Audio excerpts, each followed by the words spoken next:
તો જય માતાજી બધા મિત્રોને, કેમ છો ને કેવું ચાલી રહી છે તમારું દિવાળી વેકેશન? તો દિવાળી તો પૂરી થઈ ગઈ, પણ તમારે હવે પ્રોબ્લેમ એ હશે કે પેપર સોલ્યુશન કરવાના બાકી હશે. શાળામાંથી તમને જે પેપર સોલ્યુશન કરવા આપ્યા છે તેમના તમને જવાબો મળતા નહીં હોય, અથવા તો ઘણા બધા લોકોએ કરી પણ નાખ્યું હશે. તો જે એમણે નથી કર્યું તેમના માટે ટેન્શન લેવાની કોઈ જરૂર નથી, કારણ કે તમારો ભાઈ ચિરાગ વણકર બેઠો જ છે ને. તો ચાલો આજે આપણે સંપૂર્ણ સોલ્યુશન કરીશું ધોરણ 12 વિષય ભૂગોળનું પેપર સોલ્યુશન. ચાલો, વિભાગ એ એમાં પહેલો પ્રશ્ન છે કે માનવ ભૂગોળમાં કેન્દ્ર સ્થાને કોણ હોય છે? તો આપણને બધાને ખબર જ છે કે માનવ ભૂગોળમાં કેન્દ્ર સ્થાને માનવી જ હોય છે. તો જવાબ આવશે માનવ. બીજો પ્રશ્ન છે ઇતિહાસ ઉપર ભૂમિના પ્રભાવને મહત્વ આપનાર. તો એમાં જવાબ આવશે બક્કલ, અથવા તો તમને આ બક્કલની જગ્યાએ બીજું ઓપ્શન આપ્યું હશે તો તે હશે એરિસ્ટોટલ. તો એરિસ્ટોટલ હોય તો પણ તે સાચું આવી શકે છે. ત્રીજો પ્રશ્ન છે ભારતમાં સૌથી ઓછી વસ્તી ગીચતા ધરાવતો કેન્દ્ર શાસિત પ્રદેશ કયો? તો સૌથી ઓછી વસ્તી ગીચતા ધરાવે છે લક્ષદ્વીપ. ચોથો પ્રશ્ન છે કે યહૂદીઓએ પશ્ચિમ એશિયાના રણ વિસ્તારમાં કયો નવો દેશ વસાવ્યો છે? તો આવશે જવાબ ઇઝરાયલ. લોકશાહીને સફળ બનાવનાર નિર્ણાયક પરિબળ? તો સાક્ષરતા. છઠ્ઠો પ્રશ્ન છે ભારતમાં તમાકુનો પાક લાવનાર પ્રજા? મોસ્ટ આઈએમપી પ્રશ્ન છે, તો પોર્ટુગીઝો જવાબ આવશે આની અંદર. સાતમો છે જેનું કાર્ય ચિંતન, સંશોધન અને વિકાસ માટે નવા વિચારો આપવાનું છે એટલે? તો એનો જવાબ આવશે ચતુર્થક પ્રવૃત્તિ. 8મા નંબરનો પ્રશ્ન છે કે ઇન્ટરનેટ આંતરરાષ્ટ્રીય વ્યવહારનું ઉદ્ગમ કેન્દ્ર કયો દેશ છે? તો આપણને બધાને ખબર છે કે અમેરિકા એટલે કે USA એ જવાબ આવશે. 9મો પ્રશ્ન છે નીચેનામાંથી કયા શહેરમાં આઈટી ક્ષેત્રનું સંકુલ કાર્યરત નથી? તો જવાબ આવશે વડોદરાની અંદર.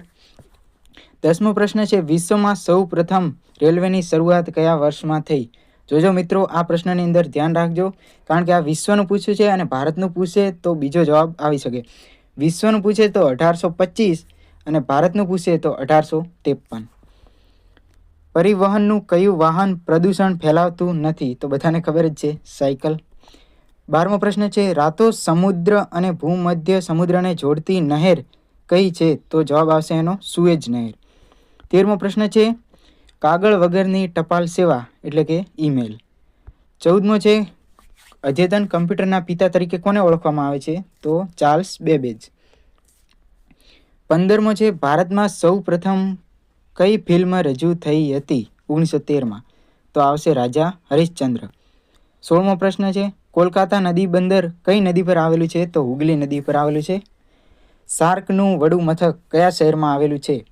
જો મિત્રો તમને આ શાર્કનું વડું મથક યાદ રાખવામાં તકલીફ રહેતી હોય તો એક તમને ટ્રીક આપું છું કે શાર્ક તો શાર્ક અને કાઠમંડુનો ક બંને ક બરાબર શાર્ક એટલે કાઠમંડુ. 18મો પ્રશ્ન છે રેલવે સેવા કયા પ્રકારની પ્રવૃત્તિ કહેવાય? તો એની અંદર જવાબ આવશે તૃતીયક. હવે તૃતીયક પ્રવૃત્તિ કોને કહેવાય? તો કે માનવીને આપી શકાય તેવી સેવાઓને તૃતીયક પ્રવૃત્તિ કહેવાય છે. 19મો વિક્ટોરિયા સરોવર કયા ખંડમાં આવેલું છે? તો આફ્રિકા ખંડમાં. 20મો ભારતમાં પ્રથમ બોલતી શ્વેતશ્યામ ફિલ્મ હિન્દી ફિલ્મ કઈ રજૂ થઈ હતી? તો આલમ આરા.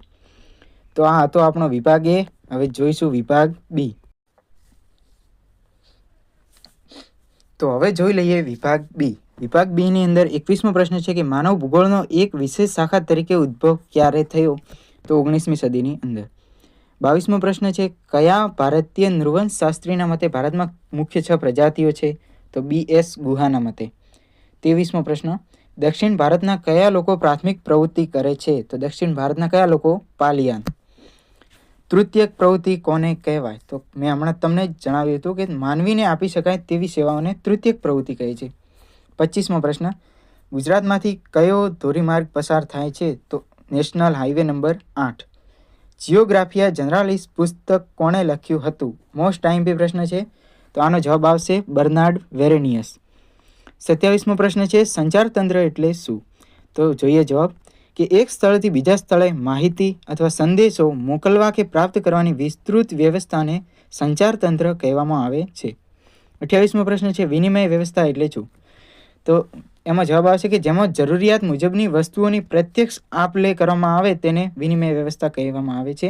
એટલે કે એક વસ્તુના બદલામાં બીજી વસ્તુ જેમાં પૈસા આપવામાં આવે નહીં. 19મો પ્રશ્ન છે ભારતનો પ્રથમ ઉપગ્રહ કયો હતો? આ પણ આઈએમપી પ્રશ્ન છે. તો ભારતનો પ્રથમ ઉપગ્રહ આર્યભટ્ટ હતો, જે 1975માં છોડવામાં આવ્યો હતો. 30મો પ્રશ્ન છે, ગુજરાતના કયા કયા બંદર વચ્ચે ફેરી સર્વિસ ચાલે છે? તો ગુજરાતના ઓખા બંદર અને બેટ દ્વારકા વચ્ચે ફેરી સર્વિસ ચાલે છે. હવે જોઈએ વિભાગ સી, વર્તનલક્ષી અભિગમ.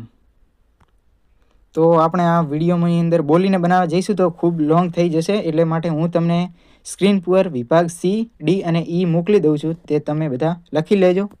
બરાબર, તો જોઈ શકો છો આપ, આ છે વિભાગ સી.